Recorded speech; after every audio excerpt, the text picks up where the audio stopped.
Young tiger NTR, Kannada star director Prashanth Neel కాంబోలో వస్తున్న భారీ బడ్జెట్ సినిమా డ్రాగన్. ఎన్టీఆర్ సినిమాల్లో యాక్షన్ సీక్వెన్స్ అంటేనే ఒక రేంజ్లో ఉంటాయి. అయితే డ్రాగన్ సినిమాలో అంతకు మించిన విధ్వంసాన్ని ప్లాన్ చేశాడంట ప్రశాంత్ నీల్. ఈ చిత్రంలోనే ఒక కీలక సన్నివేశంలో ఎన్టీఆర్ షర్ట్ లేకుండా కనిపించబోతున్నట్టు వార్తలైతే వినిపిస్తున్నాయి.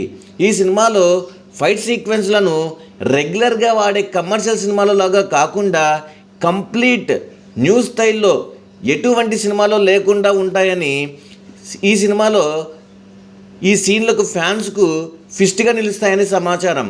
రా అండ్ రియలిస్టిక్ యాక్షన్ కొరియోగ్రఫీతో ప్రశాంత్ నీల్ ఈ చిత్రాన్ని తెరకెక్కిస్తున్నారు.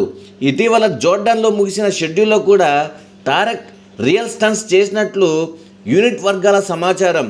ఈ లుక్ కోసం ఎన్టీఆర్ గత కొన్ని నెలలుగా కఠినమైన డైట్ మరియు వర్కౌట్ చేస్తున్నారు. దాదాపు 10 కిలోల వరకు బరువు తగ్గిన ఆయన చాలా సన్నగా, లీన్గా మరియు అజైల్గా కనిపిస్తున్నారు. ఈ ట్రాన్స్ఫర్మేషన్ కేవలం ఫిట్నెస్ కోసం మాత్రమే కాదు, సినిమాలోనే హై ఇంటెన్సిటీ ఫైట్స్ చేయడానికి కూడా ఆయనను సిద్ధం చేస్తోంది. మైత్రి మూవీ మేకర్స్ నిర్మిస్తున్న ఈ చిత్రం జూన్ 25, 2026న ప్రపంచవ్యాప్తంగా విడుదల కానుంది.